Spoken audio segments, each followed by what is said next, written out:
Let's get salty!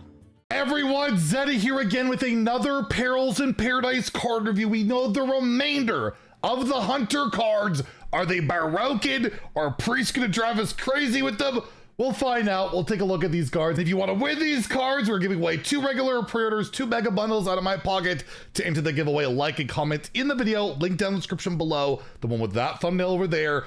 Be subscribed to the channel. Every 1,000 subs we get until all the cards are revealed, I will add another mega bundle, so hit that sub button. Make me go broken or minor, and I kind of alluded to it. Priest has access to these cards using their Vol'jin Tourist card, so keep that in mind that yes, Priest can play Hunter cards, including the new 5 mana epic spell, Death Roll. Reads, destroy an enemy minion. You deal damage equal to its attack randomly split among all enemies. So you murder a big 8 attack minion, it will deal 8 damage to everything on the board, or go face, right? If there's nothing on the board, you can just murder your opponent. So you already know there'll be a combo out there for Mark to like Silas and give the opponent a gigantic, huge minion, then you death roll it for you discounted this and kill them with that. So that'll be really cool. And I don't know if it'll like amplify with spell damage in any way. I'm not sure how that would work, but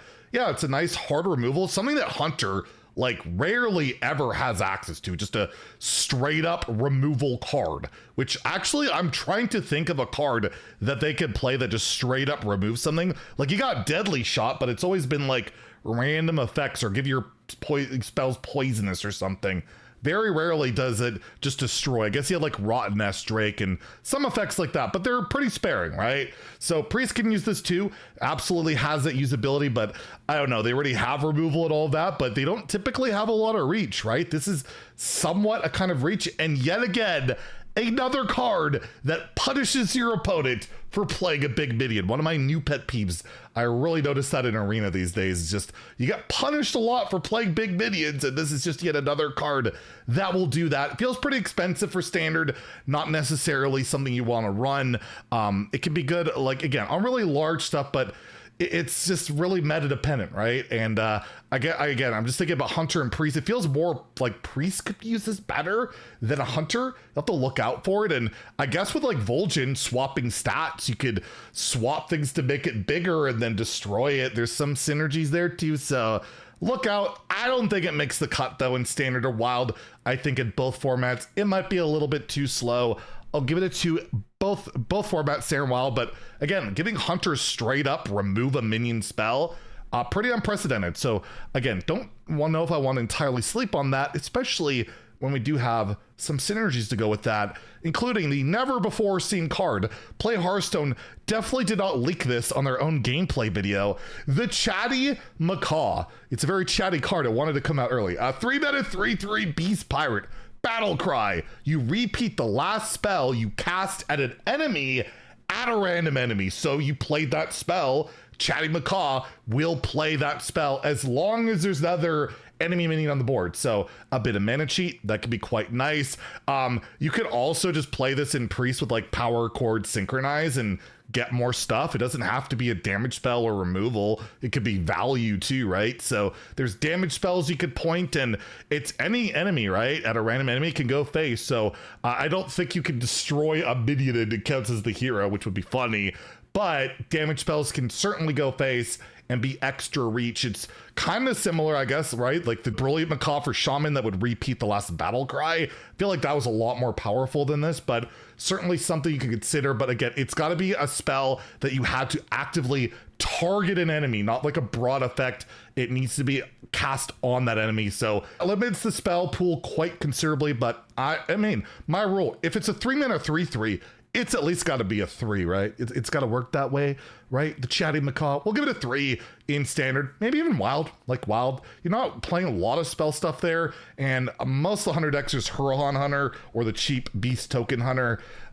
Probably not. I'll give it a 2 there, but maybe Questline Hunter, maybe? Probably not, but you never know. So we have another just absolutely gorgeous art. I love the art on these locations. They're so gorgeous. The Parrot Sanctuary, I just like looking at it. I'm just breathing in, enjoying this card. Sorry, the Parrot Sanctuary, 2 mana, 3 durability location. location, your next battle cry minion costs 1 less.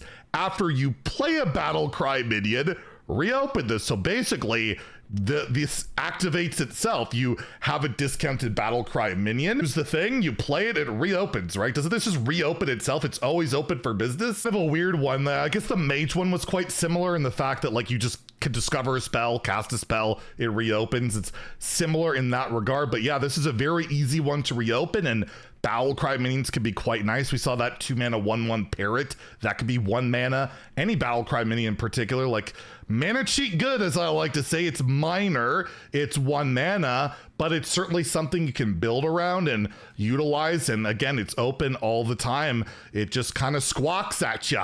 It keeps getting those battle cries out there. The flavor's pretty good. I could see this card seeing play if you got the right battle cries going on. And again, in Priest, you got, you have that going. You can get your Elise out for 7 mana if you're playing a, oh man, Reno. Poor Reno. Reno deck or any of those other like the mana cheat cards that like they got this set, like they do legendary or taunt that makes the next card cost 1. Like there's a lot of stuff. I feel like Priest can use this even better than Hunter in a lot of ways. Vol'jin too, a lot of battle cries. Battle cries are very, very powerful, and making them just a little bit cheaper can make things a lot better for you with deck building and tempo and just scamming the game. I'll give it a 4. I'll give it 4 to 5, mainly because I could see Hunter and Priest absolutely utilizing this. And in Wild, I'll give it a 3, especially in Wild, right? You might want to play like Vol'jin and Parrot Sanctuary when you're playing Reno Priest, and every freaking card you're playing is a battle cry minion, like 3 removal spells. That could be quite nice there. So I'll give it a 3. I could see it seeing play in Wild. A very solid location as mana cheat. Good. Next, we have the Furious Fowls, a 6 mana hunter spell where you choose an enemy, so another spell that can be cast at an enemy and then recast. Summon 2 3/2 birds with immune while attacking to attack it, and you get these Angry Birds. Very, very on point. Angry Birds just became popular this year, I believe. I'm an old man, I'm very confused, and I think Angry Birds is what the kids are into these days. Regardless, this is a beast that it sticks on the board. It will always be immune while attacking. It's not just from the spell. So you get 2 3/2s that'll be on the board that need to be removed. It shouldn't be too difficult for 6 mana, but it leaves threats on the board, can be annoying. And again, this can be recast with that 3 mana card, and that can be very powerful, right? So look out for that. Does feel probably too expensive, whether you're playing Hunter, whether you're playing Priest. I feel like both classes might have a better option, but if I've learned anything about immune attacking minions, they're always better than they seem, and they usually make a bit of an impact. I'm going to tentatively give this a 2 out of 5 in Standard and Wild. Well, definitely not seeing play in Wild. This is like egregiously slow in Wild. It's like a 1 in Wild, but in Standard, I'll give it a 2 with the caveat that I think it could actually see play maybe, but again, it is rather expensive. Maybe if the Reno decks hadn't been murdered, this would have been a cool little Reno card, but I don't know if this Reno's get enough support that it's going to come back with all this stuff. And lastly, and definitely not least, we have the last Hunter legendary, the one that Priest can use. They can't use the Tourist, the Sasquatch, not a Sasquatch, but the Sasquatch. A lot of parrots, a lot of birds in this set for Hunter. It is a 7 mana 4/5 beast, so not amazing. However, it is battle cry, which you can cheat out with that location. Repeat each card you played last turn. So you played, just a few spells like that last spell we looked at, or a couple other cards, a couple coins or whatever to go with it. You get that. And again, we saw that 1-drop earlier, like that 1 mana 3/3.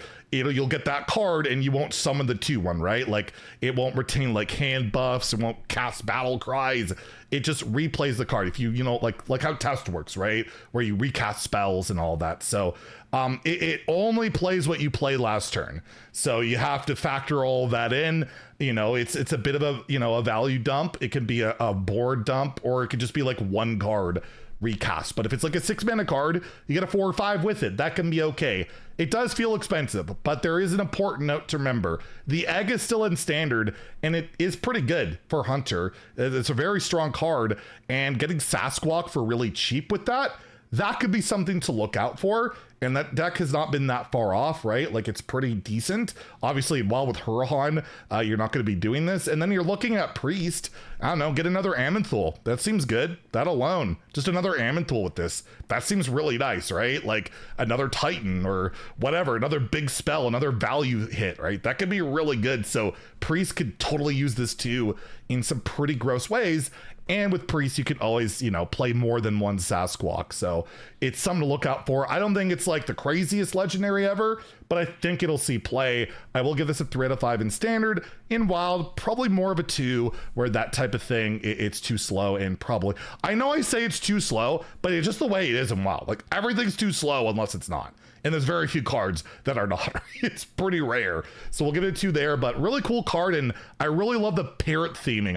I love the art of the set for Hunter. It's one of the best themings for these classes so far. So that's all the Hunter cards.